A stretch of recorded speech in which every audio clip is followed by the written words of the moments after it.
안녕하세요. 이번 코틀린 스프링 네트워킹 미드업에서 발표를 하게 된 윌lem팀 CTO 송민입니다. 오늘 이 발표를 구성하기까지 굉장히 많은 고민을 했었어요. 과연 어떤 대로 말씀을 드리는 게 가장 재밌을까?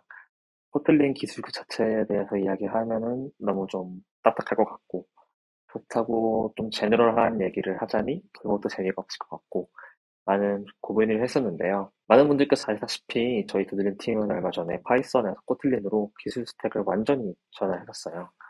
그런 썰을 한번 풀어보면 재밌지 않을까라고 생각을 해서 오늘 이 발표에서는 저희 팀이 어떻게 기술 스택 전환을 결심하게 됐고, 그 과정은 어땠고, 최종적으로 느끼는 저희 팀이 생각하는 코틀린 스프링의 장단점에 대해서 한번 말씀을 드려보고자 합니다. 아직 저희 팀에 대해서 모르시는 분들을 위해서 간단하게나마 저희 팀이 어떤 팀인지 먼저 소개를 드려볼까 하는데요. 두들리는 채용 관리 솔루션 그리팅을 개발하는 팀입니다. 여기서 채용을 하는데 필요한 다양한 데이터 그리고 협업 관리를 할 수 있게 도와주는 사스 솔루션이다 라고 이해해 주시면 가장 쉽고요. 일반적으로 이 채용을 하는 데 있어서 이력서, 뭐 평가, 면접 등등등 다양한 데이터를 관리를 해요. 그래서 그런 데이터들을 하게끔 도와주는 툴이다 라고 생각해 주시면 가장 좋을 것 같습니다. 저희 팀은 런칭한 2년 만에 2,300곳이 넘는 기업들을 확보를 해서 그 기업들은 전부 다 지금 저희 서비스를 통해 채용 관리를 해주고 계시고요. 저희 팀은 매달 20% 이상의 성장을 하면서 성장을 이뤄내는 폭풍 성장하는 스타트업입니다. 현재는 약 18분의 개발자분들과 함께 브리팅 서비스를 발전시켜 나가고 있어요. 프론트, 백엔드 각각 6분씩, 그리고 데브옵스, QA, 리서치, 풀스택 등등 다양한 직군의 개발자분들이 모여 이 크리에이팅 서비스를 함께 만들어 나가고 있습니다. 이 본격적인 이야기를 하기 앞서서 두들린 팀이 일하는 방식에 대해서 간단하게 설명을 드려볼까 하는데요. 저희 두들린 팀은 다음과 같은 두 가지의 밸류를 바탕으로 일을 합니다. 첫 번째로는 VOC 기반의 지속적인 변경입니다. 이 그리팅 서비스를 처음 런칭했던 당시에 저희 팀은 아무도 이 채용이나 HR 분야에서 업무를 해본 적이 없었습니다. 사실 이 그리팅 서비스가 처음도 아니었던 것 같아요. 그 전에는 구직자들을 위한 AI 솔루션을 개발했었는데요. 그 솔루션에서 이제 이 그리팅 서비스로 피버팅을 하면서 결심을 했는데, 그 와중에서도 아무도 이 채용이나 HR 분야에 대해서 안 적도 없다 보니까 정말 아무것도 모르는 상태로 이 서비스를 만들어야 했습니다. 그렇기 때문에 저희는 고객들이 요구하면 그게 정답이겠지 뭐 그냥 그렇게 하자라는 식으로 의사결정을 하게 됐고, 실제로 그렇게 좀 다양한 분들의 고객분들을 의견을 들으면서 서비스를 발전시켜 나갔던 것 같아요. 그 결과 굉장히 빠른 속도로 성장을 잘 할 수 있었고 좋은 서비스를 만들 수 있었고요. 많은 시간이 흐른 지금도 역시 그렇게 일을 하고 있습니다. 두 번째는 시도와 개선을 통한 성장입니다. 마찬가지로 저희 개발팀은 정말 아무것도 모르는 팀이에요. 그렇기 때문에 일단 부딪혀봐야 된다라고 생각하고 있는데요.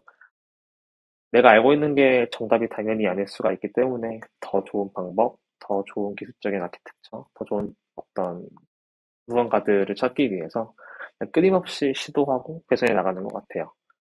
고객의 문제를 풀기에 가장 좋은 방법, 가장 좋은 기술을 찾고 이를 향한 도전들을 바탕으로 저희 팀은 성장해 나가고 있습니다. 오늘 이야기할 주제는 이 중에서도 VOC 반영만큼은 정말 진심으로 잘하고 싶었던 저희 두들린 팀의 이야기를 해볼까 합니다. 이 기존 그리팅 서비스는 파이썬 기반의 플라스크 프레임워크로 운영되어 왔었습니다. 서비스를 운영하기엔 충분히 훌륭한 프레임워크였던 건 사실이지만 이 빠르게 커가는 그리팅 서비스를 운영하기에는 하나둘씩 단점이 보이기 시작했어요. 바로 다음에 세 가지 문제였는데요. 첫 번째로는 동적 타입 기반의 언어, 불안정성이었고요. 두 번째로는 작은 생태계, 그리고 채용이었습니다.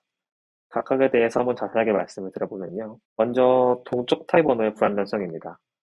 다들 아시다시피 파이썬은 동적 타입 추론을 기반으로 동작을 합니다. 특별한 방법을 사용하지 않는 이상 정의된 함수나 변수 등의 어떤 값을 집어넣어도 사실 실행을 하는데 전혀 문제가 없어요. 하지만 개발자의 실수로 인해서 만약 잘못된 값이 전달될 때는, 혹은 널을 제대로 체크하지 않아서 널이 들어가면 안 되는 자리인데 널이 들어갔다라고 하면은 바로 이렇게 타입 에러가 발생해서 서버가 정상적인 동작을 하지 못하게 되죠. 저희는 이제 이런 문제를 방지하기 위해서 수많은 방어 로직이랑 테스트 코드를 작성해야만 했습니다. 하지만 그 당시 때 이 프로젝트를 개발하던 백엔드 엔지니어는 저를 포함해서 총 두 분밖에 없었어요. 그러다 보니까 최대한 빠르게 기능을 만들고 배포를 하면서 이 우리의 기능들 그리고 우리의 서비스가 이 시장에서 정말 요구하는 서비스인지를 검증을 해야 되는 이 상황 속에서 이러한 코드들은 코드의 복잡성을 가중시키고 텍스트 코드를 짜는 데 드는 시간은 이 전체적인 개발 시간의 증가로 이루어져서 저희 팀이 살아남는데 굉장히 좀 저해를 했던 것 같아요. 물론 테스트 코드를 작성해서 커버리지를 높이고 안정성을 높이는 것도 당연히 중요하지만 이 상황상 이 MVP를 런칭해야 되는 입장에서 빠른 개발 속도는 생명과도 같았습니다. 가정일 수는 있겠지만 저희 개발 사이클 중에서 3분의 1은 비즈니스 로직 작성, 그리고 그 외에 3분의 2는 텍스트 코드 작성과 방어 로직 작성이다 라고 해도 무방할 정도로 굉장히 많은 시간이 소요되었습니다. 물론 이런 분도 있겠죠. 파이썬의 타입 어노테이션이나 뭐 타입힌팅을 이용하고 혹은 뭐 마이파이와 같은 어떤 정적 타입 분석 도구 이용해서 구할 수 있지 않겠냐. 네, 맞는 말씀입니다. 다만 이 역시도 하나의 힌팅에 불가능했기 때문에 강제성을 특별히 띄고 있진 않았고요. 다시 말해서 언제든지 똑같이 에러가 발생할 수 있는 여지가 있었습니다.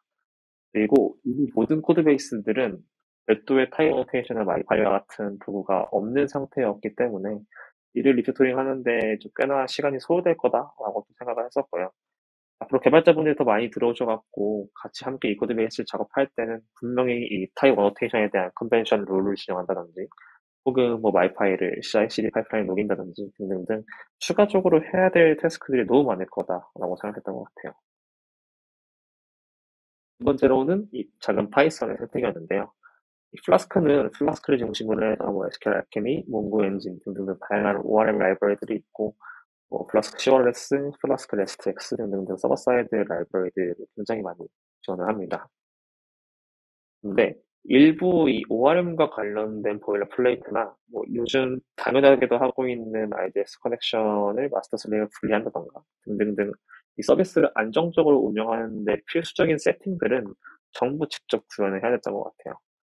한 가지 예시로 저희가 스프링 쓰면서 당연하게도 쓰는 이 트랜잭션 어노테이션을 쓰기 위해서는 직접 이 데코레이터를 만들어서 다양한 분기 처리를 할 수 있도록 구현을 해야만 했고요. 예, 이런 코드들이 정말 잘 동작하는지에 대해서도 직접 테스팅을 해야 된다는 게 이 비즈니스 로직을 구현하는 시간보다 그 외에 어떤 보일러플레이트들을 세팅하고 테스팅하고 하는 데에 굉장히 많은 시간을 소모하게 했던 것 같습니다.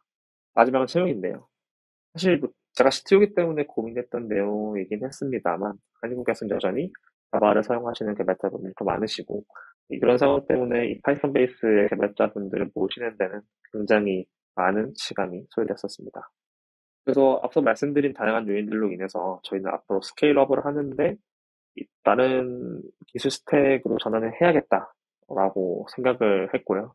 이를 위해서 다양한 선택지들을 팀과 함께 고민했던 것 같습니다.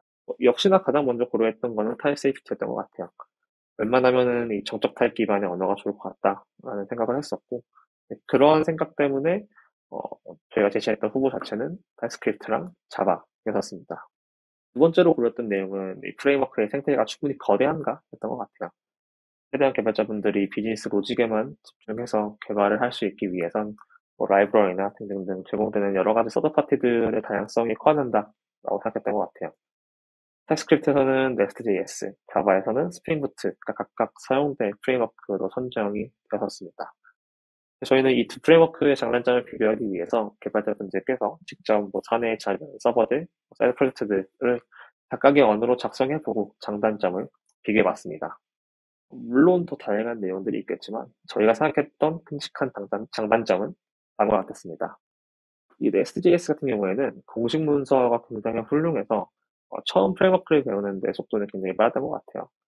공식 문서에 있는 대로 따라하기만 해도 저희가 만들고자 했던 서버는 금방 만들 수 있었고, 뭐 CLI 같은 것들 지원해서 처음 프로젝트 세팅하는 것도 그렇고, 그 외에 뭐 다양한 데코레이터들을 기반으로 이 보일러플레이트를 줄일 수 있다는 것들이 굉장히 매력적이었던 것 같아요. 다만 비교적 좀 새롭게 나온 프레임워크다 보니까 이 커뮤니티 사이즈가 아직은 좀 작다라고 생각했습니다. 실제로 이 그리스 서비스 내의 우측 상단에 조그맣게 종 모양이 하나 있는데요. 이게 어떤 거냐면은 지원자분들의 뭐 이력서가 도착했다, 메일이 왔다 하는 그런 다양한 노티피케이션들을 실시간으로 보여주는 그런 기능이 있는데 제가 이 알람 기능을 구현하기 위해서 웹소켓을 이용했었어요. 그래서 저희가 그러면 여기다가 한번 이 Nest.js 기반을 한번 구축을 해보자 라고 해서 웹소켓을 이용해서 Nest.js 기반으로 서버를 만들었던 적이 있는데요. 이때 이 소켓IO와 관련된 셋업들을 이 Nest.js 패턴에 맞게 변경을 하고 관련된 트러블 슈팅을 하는 과정에서 굉장히 많은 비용이 발생을 했던 것 같아요. 반대로 저희가 이 스프링 부트 프로젝트를 봤을 때는 이런 어떤 커뮤니티나 라이브러리 문제는 현저히 적죠. 그만큼 굉장히 오래되고 가장 많이 쓰는 프레임워크다 보니까 당연하게도 그만큼 높은 러닝 커브가 있다는 것을 알게 됐습니다. 뿐만 아니라 이 자바 언어 자체가 갖는 가독성이 좋지 않은 코드 스타일이 이 팀원들과의 커뮤니케이션을 하는데도 속도를 딜레이 시켰던 것 같아요. 물론 롬복 같은 라이브러리를 통해서 해소할 수는 있지만 이 역시도 이 하나의 러닝 커브, 롬복이라는 걸 배우는 러닝 커브를 유발하는 요소였기 때문에 좀 좋지 않다라고 생각했던 것 같아요. 근데 그러던 중에 우연히 코틀린이라는 언어가 있다는 것을 알게 되었고 이 인텔리제이의 자동 변환 기능을 이용해서 코드를 일부 수정해 봤더니 저희가 우려했던 코드 가독성적인 측면에서 모든 것들이 좀 개선될 수 있었던 것 같아요. 무엇보다도 이 자바에서는 널 타입 체크를 하기 위해서 필요한 다양한 방어 로직들이 이 타입 형식 하나로 방어가 된다는 것 자체가 너무 매력적이었던 것 같아요. 저희가 파이썬에서 느꼈던 불편한 점들을 한 방에 해소해줬던 그런 것들이죠. 다시 말해서 이 자바 기반의 스프링 부트 프레임워크가 갖는 단점을 하나 상쇄시킨 주는 셈이었던 것 같아요. 사실 뭐 러닝 커브야 어차피 이 기술 스택 전환을 결심한 이상 언젠간 깨부셔야 될 벽이라고 생각을 했었고 일단 호보면서 배운다면 크게 문제가 없을 거라고 판단했던 것 같아요. 뿐만 아니라 이제 그 이후로 코틀린 언어를 보면 볼수록 저희가 처음 사용했던 파이썬 언어와 문법적인, 그러니까 코드 스타일적인 부분에서 그렇게 크게 다르지 않다라고 생각을 해서 생각보다 빠르게 팀원분들이 이 언어에 익숙해지시지 않을까라고 좀 생겨서 저희 팀은 코틀린 기반의 스프링 부트 프레임워크를 생각하게 되었고 이걸 바탕으로 마이그레이션을 결심하게 됐습니다. 이 전환을 결정하고 나서 저희 팀은 바로 프레임워크랑 언어에 대한 학습을 할 필요가 있었습니다. 사실 뭐 이 두 개에 대한 학습 방법은 개인별로 편차가 있고 학습 방법이 너무 다양하다 보니까 꼭 이렇게 학습을 하자라고 강제했던 방법은 없었어요. 다만 좀 공통적으로 공부를 하는데 도움이 됐던 방향성, 그리고 제가 개인적으로 좀 공부하는데 좋았던 방향성에 대해서 간단하게나마 한번 소개를 드려보자면요. 첫 번째로는 좀 알고 있던 프레임워크랑 언어와의 비교였던 것 같아요. 이 적당한 프레임워크를 찾는 앞선 과정에서 저희 팀은 모두 Nest.js를 학습해 본 적이 있었는데요. 이 Nest.js 프레임워크 자체가 스프링부트의 디자인 패턴을 굉장히 유사하게 가져왔다라는 점에서 컨트롤러, 서비스, 레포지토리 등등 스프링에서 사용하고 있는 컴포넌트에 있는 정의, 속성에 대해서 좀 비교적 수월하게 이해를 할 수 있었던 것 같고요. 이 Nest.js에서는 모듈이라는 개념 단위로 애플리케이션 스트럭처를 관리하고 디펜던시 인젝션에 지원을 하는데 이러한 개념 역시도 스프링 부트의 빔이라는 개념을 이해하는데 굉장히 많은 도움이 됐던 것 같습니다. 파이썬의 뭐 인스턴스 이니셜라이제이션이랑 코틀린의 이니셜라이제이션이랑 좀 굉장히 또 유사하다고 생각했던 것 같아요. 물론 레고 로직은 당연히 다르겠지만 이 코틀린 스타일의 코드를 작성하는데 굉장히 많은 도움을 줬다라고 생각하고 있고요. 자바스크립트 지원하는 함수형 프로그래밍에 익숙해지는 건 역시도 이 코틀린에서 좀 추구하는 그런 패러다임, 문법을 이해하는데 많은 큰 도움을 줬던 것 같습니다. 하지만 결국 코틀린도 이 JVM 위에서 동작을 하기 때문에 자바를 아는 건 역시도 무시할 수 없는 것 같아요. 그래서 제가 좀 최근에 자주 시도하고 있는 방법 중 하나는 이 코틀린 코드를 자바로 디컴파일해서 자바 그 자체와 비교를 하는 건데요. 뭐 이제 데이터 클래스가 이렇게 있다 했을 때 기본적으로 코틀린은 파이널 클래스 랩핑이 된다.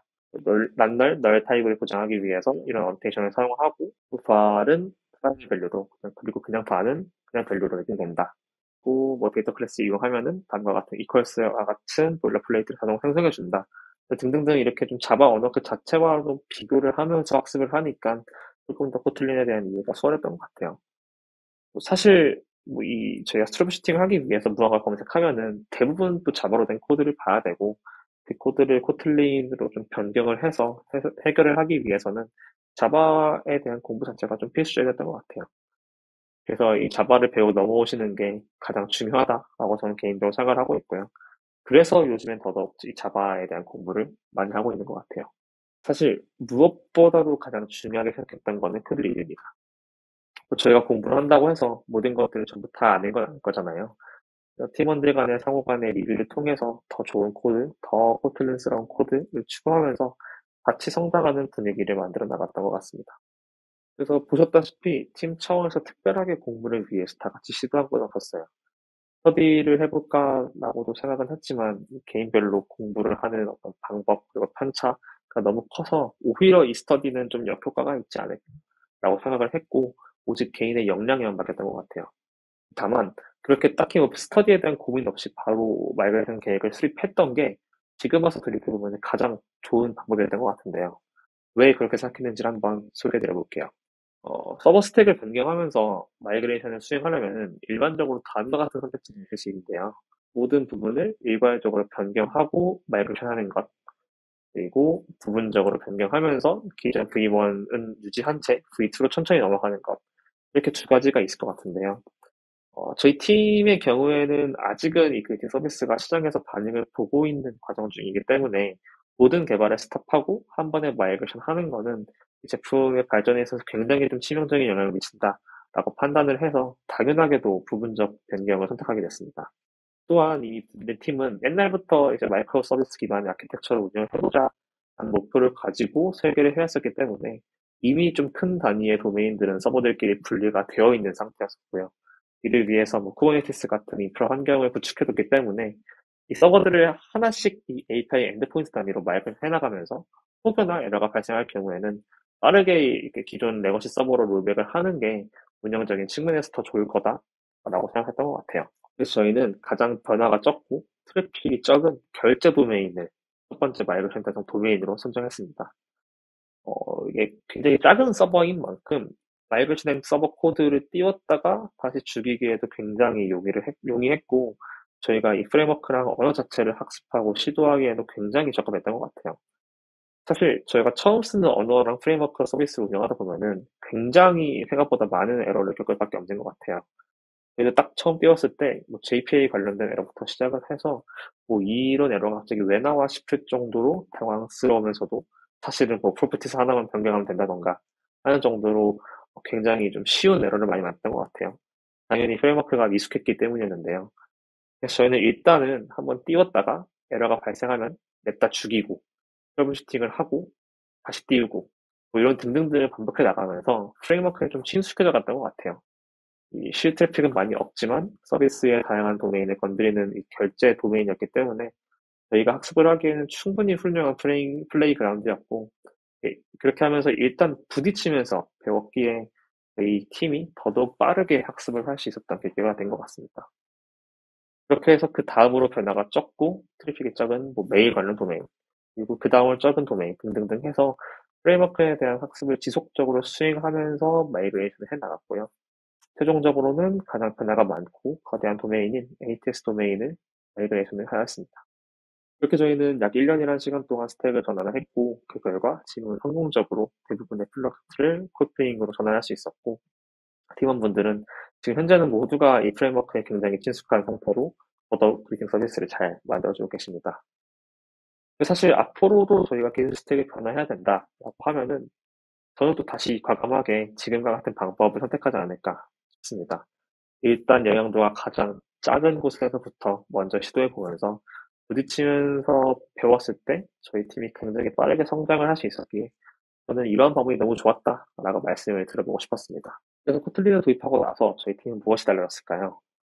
일단은 자바나 타 언어에 비해서 현저히 보일러플레이트 코드가 감소되어서 최종적으로는 생산성 향상에 도움이 됐던 것 같아요. 아마 여기 계시는 모든 분들은 분명히 개발을 잘하시는 분들일 거예요.